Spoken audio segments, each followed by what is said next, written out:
My soon-to-be ex-wife was my high school sweetheart. We started dating in 1992 when we were both 17. We're both 45 now and have been together ever since. She's the only woman I've ever been with my entire life. We married 5 years later at 22, fresh out of college. A year later, we had our first of 2 children, both boys, 22 and 17, 23 years I gave to her, built her a house, worked my arse off to give her the life she wanted. Sure, we had rough patches, but what marriage doesn't? Even in the worst of times, we found a way to pull through and come out the other side better, which made the discovery of her affair that much more jarring. Flashback to March 2020, when I first got the feeling something was off. For a good 2 months prior, we were in a funk. I was on the mend from reconstructive knee surgery. Blew out my ACL fall 2019, but still lacking in movement. At the time, I only had about 55% range of motion on my knee. This took a toll on quite a lot in the house. I was out on workers' comp as I had been injured on the job and I was unable to do my usual household duties, so a lot got backed up. My sons would do what they could, but tasks only I was capable of doing had to be put on the back burner, or my wife had to do, which she wasn't pleased with. Things also crawled to a standstill in the bedroom between us. It had already slowed down prior to my injury, but in the state I was in at the time, it completely stopped. During these months, she, we'll call her Suzanne, was spending more time hanging with coworkers after work. Between November 2019 to March 2020, it was a regular occurrence for her. Naturally, I thought nothing of it. I've never in the 23 years I'd been with her had any reason to worry or not trust her. She has her friends, I have mine, and we have mutual. I'd go hang out with my friends all the time and there was no issue. It was all above board. It was around January of this year that I noticed something odd. Susan started getting noticeably distant from me. Sure, we were in a funk, but she'd never deny me affection to that point. The usual hugs and kisses she'd give me came to a halt. Her phone was attached to her hand long before my suspicion grew, but she'd always share and show me things she discovered on the web. Ideas and recipes on Pinterest, memes, all kinds of stuff. But she was now being guarded about her phone. Even her interactions with me became more snippy, as if she couldn't be bothered. So we're now in March. COVID has arrived and New York City is locked down. Our chosen careers fall under the essential designation, so neither of us has to work from home. I'd just been recently cleared to return to work after 5 months on the shelf, and I was eager to get back after it, as 5 months on my arse rehabbing my knee and not being able to do physical stuff drove me nuts. For context, I enjoy physical activities. I'm an avid martial artist and I'm typically in the gym 4 days a week, on top of all of the home projects I did. Within a week or two of the lockdown, my soon-to-be ex-wife alerts me that she's going to have to start putting in extra hours. Again, I think nothing of this because of her field. Of course, I was under the assumption it'd be every other day, but no, it was every day and not just an hour or two. She'd come home 3 or more hours later and go straight to the shower, spend a little time with me, a little time with our 17-year-old, and then go to bed. As I was able to support myself on my knee better, we started getting intimate again, but as you'd probably guess, she wasn't mentally or emotionally present for it, which I noticed quickly. So by early April, the picture started getting clearer to me. All of the signs were pointing to the idea that she was having an affair. That's when I decided I needed to find answers. So I scoured the internet for things I should be looking for, signs of infidelity in one's partner, and sure enough, she was pretty much ticking all of the boxes on such behavior. So then my search inquiry advanced to how do I find... I started with her social media, looking at her Facebook entries from months prior. It's pretty much the usual. Pics of us and our sons, pics with her and her friends, and more than a few pics of her nights out with coworkers. In these pics, it's a mixed bag of her closest friends from work and a couple of folks I've never met from her work. But I see one recurring thing in a number of these pics. One guy. In every picture he's in, he's rather uncomfortably close to her. His arm is around her shoulder, or his hand is on her lower back. A way to close for a guy I've never personally met. Needless to say, that put a sour taste in. But that wasn't the worst of it. No, no, no. The worst was the fact that apparently this dude is a friend of hers on Facebook and follows her on Instagram. So I went to look up his Facebook account and, wouldn't you know it, I'm blocked. Why the hell am I blocked from seeing this guy's Facebook account, but he's friends with her on Facebook? Yep, now I'm in Batman detective mode. At that point, I wasn't even trying to deny it. I knew she was cheating on me with this guy. My mission was to find out for how long, and over the course of April and May, that's what I did. You know, I never had any clue about the depth of info you could secure from phone, text, and email records up until then. We have a family plan cell phone package, and I was able to pull up quite a bit of data.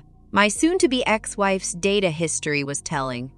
The two most frequent numbers she had interacted with from October 2019 to April 2020 were my own, and a number I'd never seen before. Take a wild guess whose number it was. A quick check on Google and I confirmed it was the dude from the photos who blocked me on Facebook. We'll call him Kevin. Again, the picture becomes even clearer at this point, but a lot of their messages and texts were disjointed, which meant she was deleting a lot of them. I knew she was cheating on me with this guy, but nothing in the data could serve as a smoking gun. I needed more evidence. It was at this point that I told my best friend James what I had found. He asked me, did I confront her with what I had, and I said no because I felt like it wasn't enough. That's when he told me about an app that I could download to apparently spy on her communications in real time. I won't say the name as I don't know the rules on that here. I got it installed, synced up my data plan, and waited. Within days of doing so, I finally saw it. A text string between the two of them talking about how much fun they'd had the previous night and making plans to do it again that weekend. Boom. Gut punch. To say I was completely devastated was an understatement. I guess that moment counts as my D-Day, and for the next 2 days after, I was just broken. I actively distanced myself from her those 2 days immediately after D-Day, which she was noticeably shaking by. She'd try to console me and ask me what was wrong, but I'd brush it off and leave her presence. I couldn't even look at her. This woman, who I gave 23 years of my life to, who I have given everything I could and more to as a husband, and she stepped outside of our marriage for a guy just 5 years older than our eldest son. By the 3rd day, I wasn't even sad anymore. I was pissed. So I fire up the app, and sure enough, they're actually texting in real time. She tells Kevin, I know he's cheating on me. I asked him tonight and he literally laughed in my face. He fell on the floor and laughed for like 5 minutes. It wasn't 5 minutes, obviously. He doesn't even care how I feel anymore. I don't know how or why, but he's gone. I know I've lost him. This is karma, I know it. A smile I had on my face reading that must have resembled the Cheshire Cat. She was breaking. Kevin attempted to console her, saying that if I cared enough for her, she wouldn't have had come to him to give her what I wasn't giving her. But the tone of her responses told me she was having doubts now. She had the nerve to step out of our marriage because I was unable to fulfill my role as a husband due to a legitimate injury, and kept the affair going for, at that point, nearly an entire year. But the idea of her losing me to another woman was enough to make her waver. What a fucking weakling. Now, during all of this, I was also exacting the second part of my plan for payback, getting all of my affairs in order financially. In September, I had met with a family attorney to get the ball rolling on divorce paper with the mountain of evidence I'd piled up to that point. New York is an at-fault state as far as divorce, and the overwhelming amount of proof I'd gathered displaying Suzanne's infidelity pretty much solidified I could nail her to the fucking wall in a divorce case. My lawyer instructed me to get all of my financials in order in preparation for whatever division of assets might come as a result. I went one better than that, secretly pulling all of my money out of our joint account and putting it in my personal account. I also started shopping around for an apartment as part of Phase 2. We're now in November and I've not changed my behavior. In fact, I've ramped it up. This is where my friend Nina comes into play. For context, Nina and Suzanne have never been what you call close. I met Nina freshman year of high school 2 years before I met Suzanne. Even way back then, Suzanne has seen Nina as a threat, as she's my closest female friend. There's always been an implied "I don't trust her" from Suzanne regarding Nina. She's never addressed it directly, but it's obvious to anyone who pays attention. Conversely, Nina's never been a big fan of Suzanne. Early in my and Suzanne's relationship, Nina called to attention to me how Suzanne was pretty much imposing herself into our little square of friends, whereas I didn't do the same with Suzanne's set of friends. That irked Nina because she knew why Suzanne was doing it. Among Suzanne's circle even now, there are no male friends, aside from Kevin, whereas Nina is the only girl in my square. Nina had been stuck overseas due to the virus and finally returned to New York on November 3rd. James, Joey, and I decided we were going to celebrate her return with a night at Joey's house for dinner and drinks. There were only 5 of us: James, Joey, and Joey's wife, who is also Nina's sister, Nina, and myself. Sticking to CDC guidelines, we take the corona very seriously. Nina, being the evil mastermind she is, comes up with an evil idea to trigger Suzanne. She suggested we take some photos in the same vein of the photos I discovered of Suzanne and Kevin months prior and post them to my Facebook, and that's just what we did. It wasn't until the 5th that Susan got wind of it, as I'm guessing a few friends noticed my updates and saw how uncomfortably close I was with Nina. This really fucked her mind up because she still believed I was cheating, and I can almost guarantee she wanted to accuse Nina, but she knew that Nina had been stuck in Europe for the majority of the year. Still didn't stop her from attempting to dress me down that night for being so, as she said, handsy in the pics. I saw this as a golden opportunity to deliver the lead jab for my knockout blow. I say, "So what about the pics with you and Kevin from last year? He was pretty handsy in them. But did you see me get bent out of shape over it?"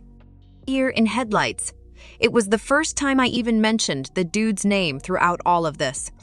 The hamster wheel in her head started reeling in real time as she tried to explain away those pics. To that point, she hadn't even known I saw them. That's little I use Facebook. When I actually do post something, it's like an event to people, which is why the pics with Nina specifically got so much traction among our circles.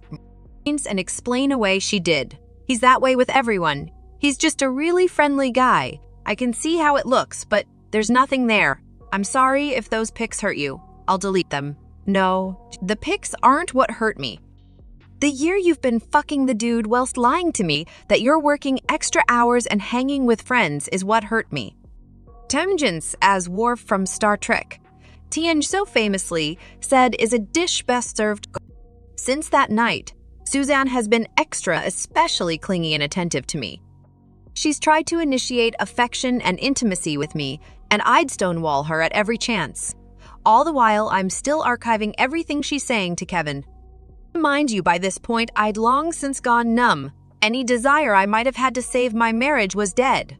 I'd checked out the day I enacted the first phase of my plan. She's confiding in him that I've gotten worse, that she doesn't know what to do, and she feels like I absolutely hate her. Then comes the bombshell. She says she can't see him anymore. The guilt is too much for her, and she feels like karma is suffocating her. She can't risk losing me. She says that she loves Kevin deeply, but she is still in love with me, and she has to save her marriage before she loses me. No, my dear, you're about 8 months too late for that. Kevin loses his shit saying such lovely things as, "He doesn't love you the way I love you," and "You're making a mistake. You can't just throw me away like this." The text chain would be the last they'd have until about 3 weeks ago. Throughout the remainder of November into December, Suzanne is tucked in limbo. She's trying to gauge where my headspace is and is still unable to tell if I'm actually being Meanwhile, Kevin is steadily blowing her phone up daily, but she's not responding to him. I'd see her check her phone often, but quickly put it away. Meanwhile, phase 2 of the plan was now officially complete. The divorce papers were done. I'd found myself a studio apartment in Co-op City. New Yorkers will know the area, and signed a 2-year lease on it. All of my money was in my personal account. I was ready to throw my haymaker. So we're now at Thanksgiving. My oldest and his girlfriend were hosting a small gathering of our immediate families. So them. Atern girlfriend oldest is girlfriend's parents. She's an only child myself. Susan and our youngest, We had a great night. My oldest girlfriend is studying to be a chef, and she does all the cooking herself. The girl can fucking cook, let me tell ya. As I had to keep up appearances of nothing being wrong between Susan and me, I initiated affection with her several times that evening. Kisses on the cheek, cute little hugs, wrapping my arms around her shoulders from behind. The gestures didn't go unnoticed by her as she reveled in it. Bear in mind, this was the first time I touched this woman since I kissed the top of her head the night she confronted me in October. So just about 2 months. Not gonna lie, I felt repulsed doing it, but I had to. I couldn't risk the plan and me being distant to her in the face of my boys, my oldest's girlfriend, and her parents would set off alarms. So my youngest decides he wants to stay over with his big bro for the night, so Susan and I head home. On the drive home, she thanks me for being so good to her and says, "I don't know what you're going through, baby, but I'm here for you." I had to hold off busting out in maniacal laughter again and responded by saying, "I know, I just need time." So for the first time realistically since springtime, we had sex that night. I figured, fuck it. With what I'm about to do, may as well get some action before I delete her from my existence. I won't go into detail, but it wasn't lovemaking. When I was finished, she was a lump of flesh lying there trying to figure out the direction of the truck that ran her over. No cuddling or anything after. I just got up, showered, and went to sleep in my office. As to her confusion, though, I used a condom. First time 2 damn decades I did. She was definitely perplexed by it, but she didn't ask questions. Sure as hell wasn't going raw in her knowing that she'd been doing so with Kevin for months at that point.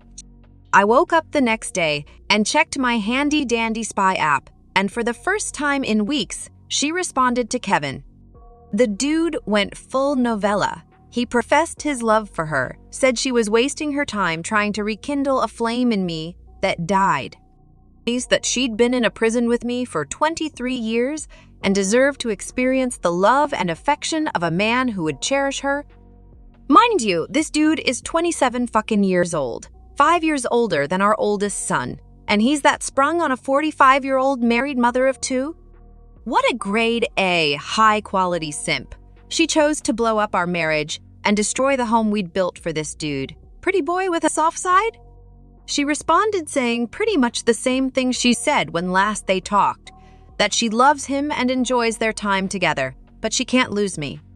I'm still the love of her life, but she'll always have a place for him in her heart, that they can still be friends if he chooses, but the physical relationship between them is over. He begged her to see him one last time that week, and yep, you guessed it, she said yes. One more for the road, right? Who am I to say anything? That's what I did to her the previous night. Of course, I added all of that to the archive I'd compiled. December 4th is when Phase 3, the final phase of Operation Shinobi Ghost, started.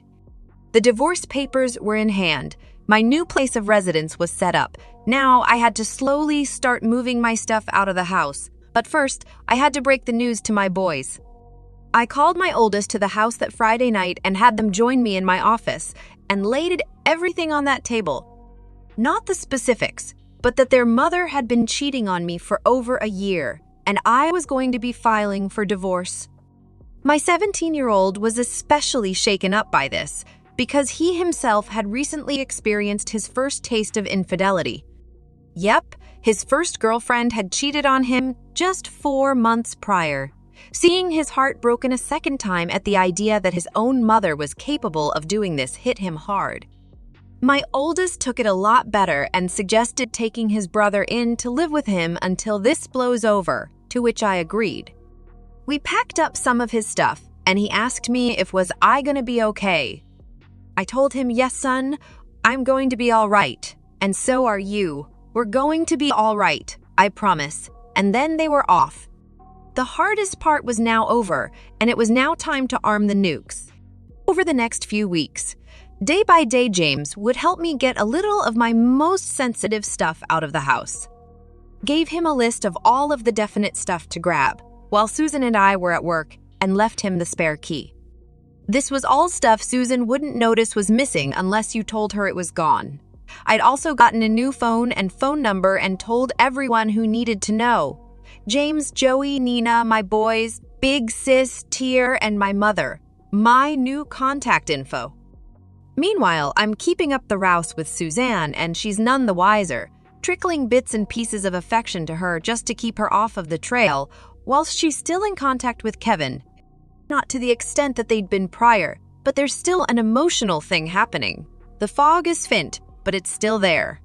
All the while, I gather everything, and I do mean everything. Every bit of data I've archived since I started the plan, call logs, texts, pics, emails, everything, and start making printouts. Folks, I must have spent over $1,500 on staple supplies, printer ink, paper binders, the works, and I cataloged everything in order, from the beginning of the affair until that last bit 2 weeks ago, December 16th in the binders, 14 of them. I then put each one in a box and gift-wrapped each, addressing them to various people. My mother. My father passed away 7 years ago. Her parents, her 2 sisters, her brother, and her HR department. Did I forget to mention Kevin works for the same company, and there's an expressed rule against intercompany relationships because of the nature of what she does. Several of her friends, Kevin and Kevin's parents, lugged all of those fuckers to the post office and shipped them all out on December 16th. ETA for delivery December 22 ton 24th. Perfect. So we're now on Christmas Eve. Suzanne comes home around the usual time. No idea if she'd seen Kevin. I'd stopped tracking her on the app on the 18th. Figure I'd gotten all the mileage I needed from it. As per usual, she showers, hangs out with me a bit. I blow her back out on the living room couch, and she turns in for the night. The final phase was upon me at long last. The nuke I'd been arming since June was finally about to be launched. In the middle of the night, I woke up and wrapped up one of the 3 remaining binders with the divorce papers taped to the inside cover and set it on my side of the bed with a note that said, "Merry Christmas" on it. Next to it, I left my old phone and the business card of my lawyer. I packed up the remainder of my most needed items, enough to fill 2 backpacks, and I left my home that I spent 23 years in for the last time. That, my friends, was 1 week ago. To Suzanne, I am completely off the grid. Gone. Shadow ghosted. She's blocked on Facebook but still hasn't blocked me for some reason, so I'm keeping tabs on the fallout. It's absolutely glorious. My packages have reached everyone I sent them out to, and Suzanne is getting crucified. Her youngest sister completely dressed her down. Both of her parents have condemned her. My mom absolutely destroyed her. Like, holy shit, I know my mom has a mean streak. But the things she called Suzanne were unfucking holy. She's been frantically trying to find out if anyone knows where I am, but those that do aren't seeing. All over her Facebook feed, she's desperately trying to reach me because I'm guessing she knows I'm likely looking, but I'm not saying a fucking word to her without my lawyer present. That'll be the next time I share oxygen with her. She's got no way of spinning the narrative to paint me as the bad guy because I've exposed her to everyone who matters to her. And from what a mutual friend who works in the same company as her, she and Kevin apparently are being put on administrative leave as of tomorrow. So yeah, chances are she'll be going into 2021 unemployed. As for the final 2 binders, well, one has been turned over to my lawyer as my final bit of evidence for my impending divorce. And the last one I put in my storage unit to be burned in Joey's fire pit when the divorce is final. Do I feel guilty about this? No, not even in the slightest. In 23 years, I did right by this woman. I gave her the home she wanted. I gave her the family she wanted. I gave her the life I felt we both deserved, and I loved her unconditionally. Never have I faltered. Never have I strayed. Never have I even entertained the notion of breaking my vows.